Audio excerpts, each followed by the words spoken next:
Hey, what's going on? This week I was thinking if I should bring you the story of Dune from 1984, but honestly that adaptation, it wasn't the best. It's not even a real adaptation. So, I don't know, because of that and because we're getting closer to Halloween, I decided to bring you the story of a man, a woman, and a fly. The 3 perfect ingredients for a rom-com. Yeah, it's obviously not that, and it has a lot of disgusting things, violence and blood. Oh, and remember to subscribe, because next time we'll have a Guillermo del Toro movie, and if you don't like subtitles, this is your best chance to check that flick.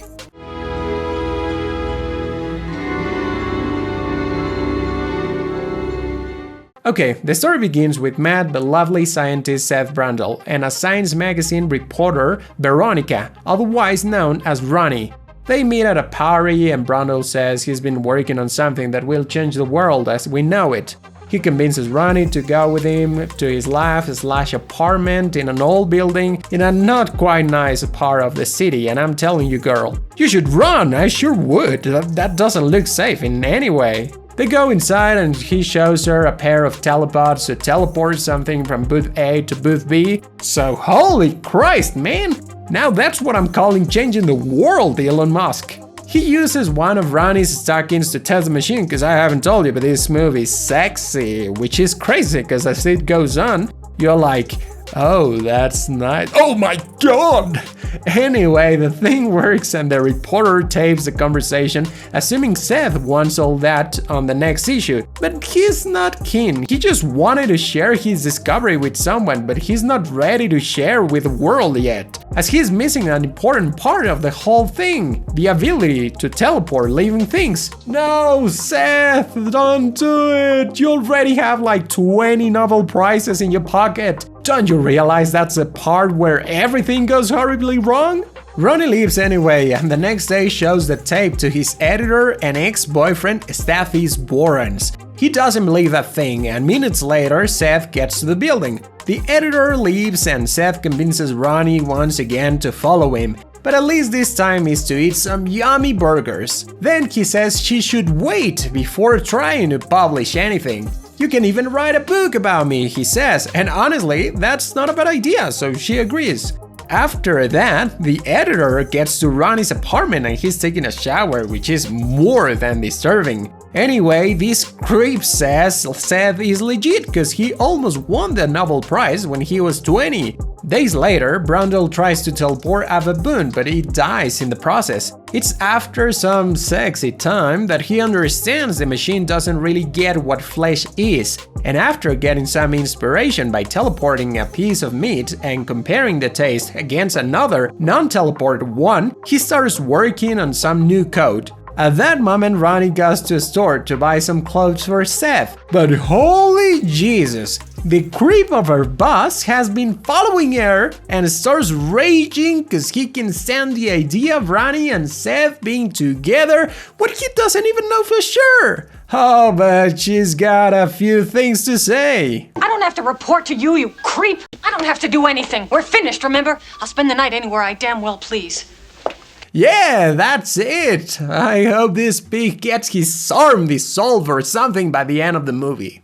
That night, the teleportation finally works. Yeah, baby. So Ronnie thinks that's a good moment to tell her ex, enough is enough, you creep. Too bad Seth gets drunk and thinks she's having an affair. You know, boss and scientists don't get along, so he decides it's the moment to teleport himself. Now, besides it's stupidly stupid to do it at that moment, it was also stupid that he didn't have a decontamination chamber, because a fly gets in the pod and they both teleport, but only Brundle gets out. Did he eat the fly? Aren't flies real? Or is it just impossible for humans to catch a fly? Yeah, probably that one, yes, obviously. Ronnie comes back later, and even though she doesn't say she's not having an affair, Brundle is like, well, you didn't go for too long, so okay. But man, this man is not the same now, as he starts manifesting interesting features like catching a fly while he's sleeping, or doing gymnastics like a freaking pro, or putting coffee on his sugar. Seriously, you drink that and you get instant diabetes. I don't know, and more things, you know.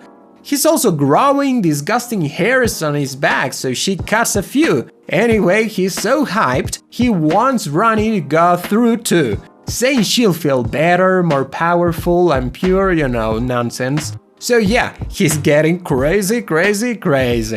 She refuses wisely, and he says he'll get someone else then. Seth gets to a bar and begins arm wrestling, breaking the arm of a man. Oh my god! He gets a girl back to his place, desperate to have some private time with her, and also to do some teleportation, but at that moment Ronnie comes back and the new girl leaves. Ronnie says she got the hairs analyzed and they were the same kind you can find on a bug.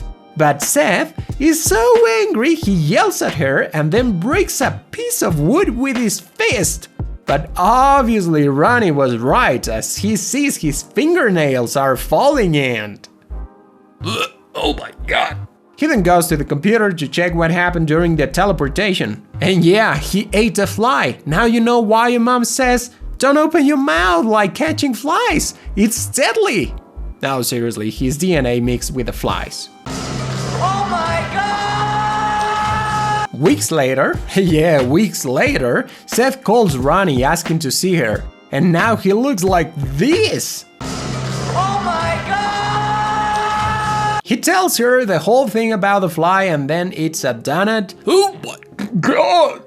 She goes to the crib for, I don't know, Seth is beyond help, but he didn't want a lab or a doctor to know about him because they would treat him like a freak, so it's the only option, I guess. She goes back to Brundle's place to tape a bit about him so the ex-boyfriend, whose name I can't recall by now, can see and maybe come up with something. But now it seems at least Seth is feeling better and can climb walls. Maybe he'll be the next Spider-Man. The other man sees the tape and Ronnie comes back home crying. Why is she crying, you may ask? Because she's freaking pregnant! Oh my god! Oh please, can you play the clip once again? I don't think it's enough. Oh my god! I know! Ronnie decides to have an abortion, but in the operation room? It was all a dream. But holy flags, Batman, that stuff is sick. Meanwhile, Seth thinks the way to reduce the fly percentage on his DNA is by combining another human being with him. At that moment, Ronnie arrives and… no, come on, he won't use her, but she wanted to tell him about the baby. Though after seeing what he's become, yeah, she's ready to take that thing out of her right now. Because I don't want it in my body. Do you understand me? I don't want it in my body.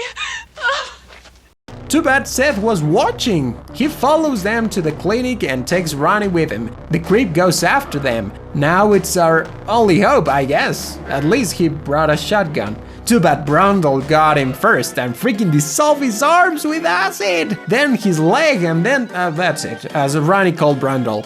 Now he does want the two of them to fuse together. She refuses, and that's when he gets to his final transformation. He takes her inside the pod, and he gets into the other, but Brundle doesn't remember he's not the only monster in the place, so the ex shoots the telepod. Brundle tries to get out, but is teleported with a piece of the machine to a third pod, and believe it or not, that's the saddest moment of all the movie, seeing Brundle turn into this creature that wants nothing but that. Ronnie pulls the trigger, and that's how this movie ends, in an extremely bitter note. Dang, I don't even know why I like it. I'm kidding, I love it. So that's about it. I hope you liked it as much as I do. Seriously, I always end up like kind of, I don't know, it's a little bit difficult to digest all that. And you end up really feeling kind of sad, you know? It's like, I don't know. But once again, I love it. How you, like, first you're scared of him and then you end up caring, honestly, caring a lot. So once again, remember to subscribe because seriously, it means a lot to everybody here. I'm David, have a good day and see you soon. Bye.